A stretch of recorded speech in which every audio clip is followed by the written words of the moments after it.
Moustapha, Moustapha, Moustapha, Moustapha, Moustapha.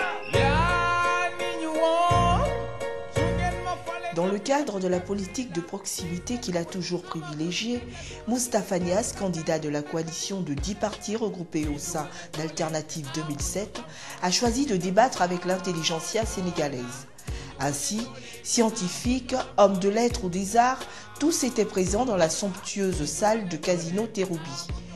Prenant la parole, Moustapha Niasse a fait un large tour d'horizon sur le programme de gouvernement de la coalition. Plusieurs points importants ont été mis en exergue. Des réformes agricoles à l'épineux problème de la Casamance. Dans chaque chapitre, Moustapha Niasse a fait l'état actuel des lieux et proposé des solutions vigoureuses et précises.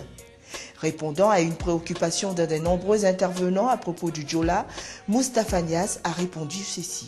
Les autorités sénégalaises savaient, virgule, depuis février 2002, virgule, que si le bateau était remis sur l'eau sans que les 3 moteurs MAN M.A.N, c'est une marque allemande de moteur de bateau M.A.N, je ne sais pas ce que ça signifie en allemand, hein.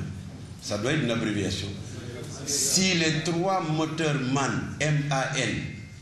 n'étaient pas remplacés par 3 moteurs Volvo de même puissance devant coûter 150 millions chacun, que les autorités savaient que si cela n'était pas fait, le bateau ne devait pas être mis à la mer. Voilà ce que j'ai dit. Je n'ai pas dit que Wade est responsable du naufrage du Diola parce que demain il veut dire. Parce que si Wade voulait que le bateau le Diola soit naufragé et que Dieu ne le veuille pas, le bateau n'aurait pas été naufragé. Mais il ne faut pas mettre sur le compte de Dieu, c'est trop facile. Que 2000 Sénégalais meurent en mer parce qu'un bateau qui ne devait pas être mis à l'eau a été mis à l'eau. Eh bien, au mois de février 2002, le ministre Sakho a présidé une réunion dans son bureau. Je suis précis, hein, au ministère de l'Équipement. Il a reçu une mission française d'une société privée qui s'occupe de bateaux, qui lui a dit ceci. Nous souhaitons voir le chef de l'État pour l'avertir que si ce bateau-là ne voit pas les 3 moteurs changer, alors il ne faut pas le mettre à l'eau. Je suis clair, hein? Je ne parle pas de naufrage pour le moment. Attendez. Le président Wade s'est excusé, il n'avait pas le temps de recevoir cette mission. Il s'est excusé, il a dit qu'il ne pouvait pas le recevoir, peut-être faute de temps ou autre chose. Eh bien, ils ont été retournés voir Sakho. Et ils ont dit, les moteurs que nous proposons, c'est des moteurs Volvo, qui sont de fabrication suédoise. Parce que si nous voulions un marché, on aurait proposé des moteurs français. Sakho leur a écrit. J'ai vu la lettre. Je peux jurer sur le Coran et sur la Bible ici que j'ai vu la lettre. Et si Wade veut qu'on aille devant le procès, j'amène la lettre. J'amène la lettre de Sakho qu'il a adressée à cette société pour dire merci beaucoup pour vos conseils, mais nous avons trouvé une autre solution. Si ici Wade veut qu'on aille tous les deux devant le prétoire, je viens avec la lettre.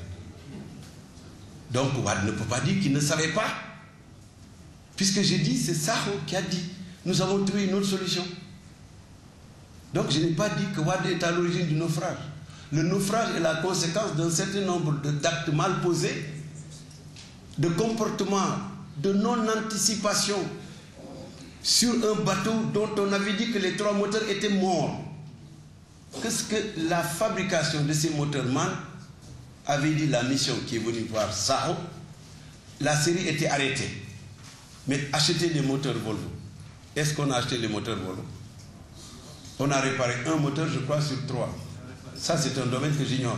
Je dis, j'affirme qu'en février 2002, une mission d'une société française est venue de Brest, en Bretagne, pour venir à Dakar, rencontrer le ministre Sakho et lui dire qu'il ne fallait pas mettre ce bateau à l'eau si on ne changeait pas les 3 moteurs. Voilà ma vérité, voilà la vérité objective. Maintenant, j'ai entendu hier que celui que je n'ai pas nommé, vous avez vu que je ne l'ai pas cité. Depuis le début de cette conférence, je ne l'ai pas cité. Je ne le citerai pas jusqu'à la fin. Parce qu'il n'est pas mon problème. Il n'est pas mon problème.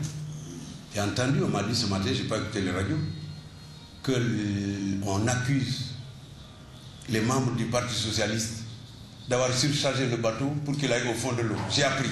Je n'ai pas entendu, hein, mais on m'a dit qu'on l'a dit. Que quelqu'un l'aurait dit hier.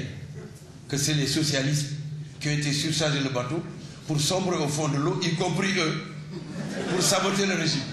Vous savez, ce débat-là, moi j'ai dit, une radio m'a appelé ce matin, j'ai dit, écoutez, je ne veux pas perdre mon temps dans ce débat, parce que nous nous occupons d'une campagne électorale. Nous dialoguons avec les Sénégalais. Nous partons avec nos parents, nos amis, nos compatriotes pour voir comment les sortir de cette situation. Alors je ne parle pas du naufrage du bateau Le Gala. Je dis que les autorités sénégalaises étaient informées 7 mois avant le naufrage. Ça, c'est une vérité historique. Et s'ils veulent que je prouve ça, allons devant le tribunal.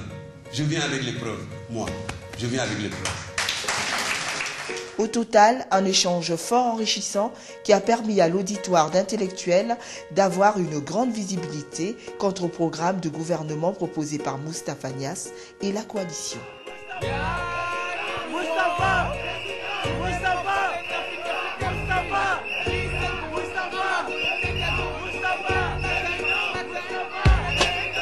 Moustapha!